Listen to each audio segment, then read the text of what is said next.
नमस्कार, RTI SK news agency में आप सभी का स्वागत है। आइए देखते हैं आज की बड़ी खबरें। सब जगह अदानी अदानी अदानी अदानी अदानी। लोगों ने यह भी पूछा कि राहुल जी, ये जो अदानी जी जो हैं, इनकी सफलता कैसे हुई?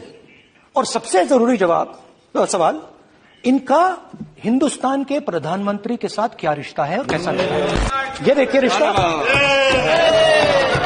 देख लीजिए प्लीज, माननीय सदस्य प्लीज पॉस्ट नहीं। और युवाओं ने मुझसे यह सवाल पूछा कि भाई ये हो क्या रहा है, हम भी सीखना चाहते हैं। मोदी जी ने कहा स्टार्टअप करो, हम भी अदानी जी खड़े होना शुरू हो जाएंगे। दूध का दूध, पानी का पानी अपने आप हो गया। भारत सरकार ने कोई विशेष जांच की तरफ ध्यान नहीं दिया था। हिंडनबर्ग ने ही एक और रिपोर्ट निकाली जिसमें सेबी चीफ माधवी बुच और उनके पति धवल बुच के सारे कारनामे सबके सामने आ गए। ऑफशोर कंपनीज में उनकी इन्वेस्टमेंट सबके सामने आ गई। ये वो कंपनीज हैं जिसमें अदानी के भाई विनोद अदानी की भी इन्वेस्टमेंट्स हैं। जब सब कुछ सामने है तो सवाल ये उठता है कि माधवी बुच को जब सेबी का चेयरमैन बनाया था, क्या भारत सरकार को ये जानकारी नहीं थी? अगर नहीं थी तो ये बहुत बड़ी विफलता है, भूल है। और अगर थी तो षड्यंत्र का हिस्सा भारत के प्रधानमंत्री खुद हैं। सर समझेगा, क्योंकि सेबी ने पहले क्या क्लीन चिट दिया, अब सेबी चीफ को ही अब कटघरे में। अब आप बताइए, आप अपने घर की रक्षा के लिए एक चौकीदार रखते हैं, तो क्या उस चौकीदार पे एक और चौकीदार रखेंगे? तभी तो राहुल गांधी ने कहा था उस वक्त चौकीदार चोर है। साबित हुआ या नहीं हुआ? सर क्योंकि जब ये रिपोर्ट आई तो सभी चीफ की तरफ से, उनके हस्बैंड की तरफ से स्पष्टीकरण दिया, कैरेक्टर असैसिनेशन की बात कही उन्होंने। कागज सबके सामने है, उसका जवाब दीजिए। क्या ये ऑफशोर कंपनीज में उनकी इन्वेस्टमेंट्स थी या नहीं थी? ये तो सबके सामने है ना, हां या ना का जवाब है। ये तो हम सेबी चीफ से भी कोई सवाल नहीं पूछ रहे, हम गौतम अदानी से भी कोई सवाल नहीं पूछ रहे, हम देश के प्रधानमंत्री से सवाल पूछ रहे हैं। क्या आपकी सरकार, जो कि बड़ी मुस्तैद मानती है अपने आप को, क्या उसको ये जानकारी थी या नहीं थी?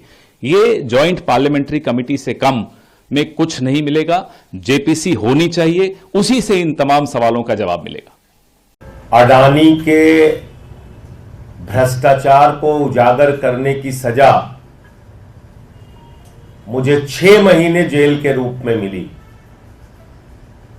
और आपको याद होगा कि देश की संसद में मैंने नारा लगाया था प्रधानमंत्री जी के सामने कि मोदी अडानी भाई भाई, देश बेच के खाई मलाई। क्योंकि 18 महीने पहले हिंडनबर्ग की एक रिपोर्ट आई जिससे पूरा देश और पूरी दुनिया अचंभित रह गए। वो रिपोर्ट क्या कह रही थी? वो रिपोर्ट यह कह रही थी कि दुनिया के तमाम घोटालेबाजों को इकट्ठा करके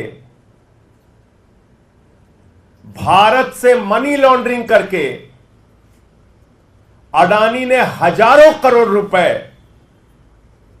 मॉरिशस में फर्जी कंपनियां बना के चैन चुंग लिंग, नासिर अली,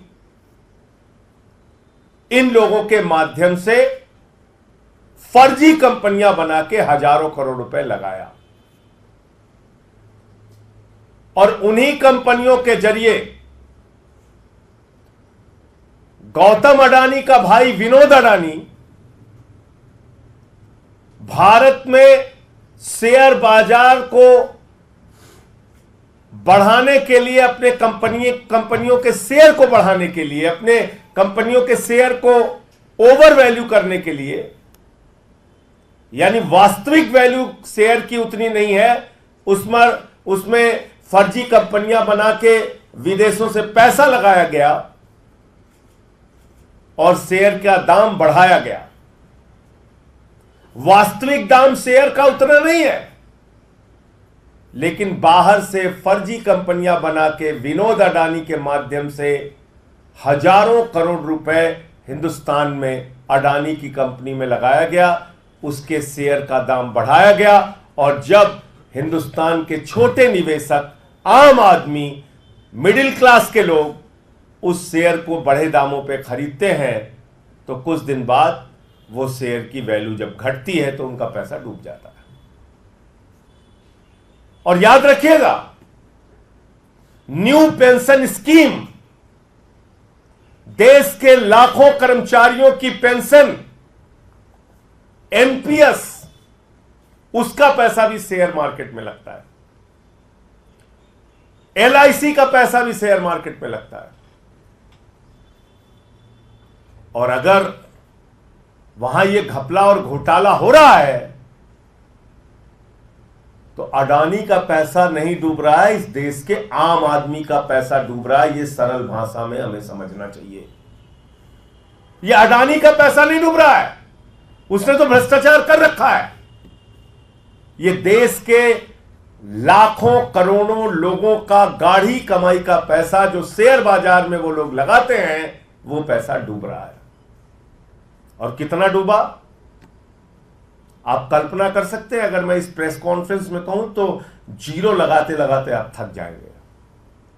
जब हिंडनबर्ग की रिपोर्ट का खुलासा हुआ तो 8,50,000 करोड़ रुपए हिंदुस्तान के लोगों के डूब गए शेयर मार्केट में। 8,50,000 करोड़ रुपए। मैंने तब मांग की थी बहुत जोर शोर से कि जेपीसी बनाओ, जेपीसी बनाओ, पूरे मामले की जांच कराओ, सच्चाई तक जाओ। इस देश के लोगों का पैसा डूब रहा है।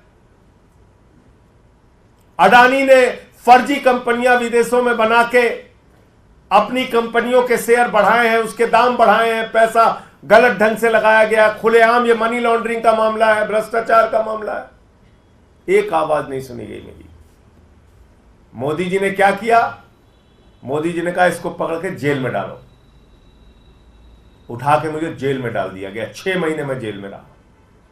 जुर्म यही था, मैं फिर दोहरा रहा हूं, वो नारा संसद में, मोदी अडानी भाई भाई, देश बेच के खाई मलाई। क्या आपका एनजीओ है और काम करने के लिए डोनेशन चाहिए, लेकिन 1280G सर्टिफिकेट नहीं होने की वजह से डोनेशन नहीं मिल पा रहा है? तो आप RTI SK के एजेंसी से संपर्क करें। RTI SK के एजेंसी से संपर्क करके 1280G सर्टिफिकेट बनवा सकते हैं।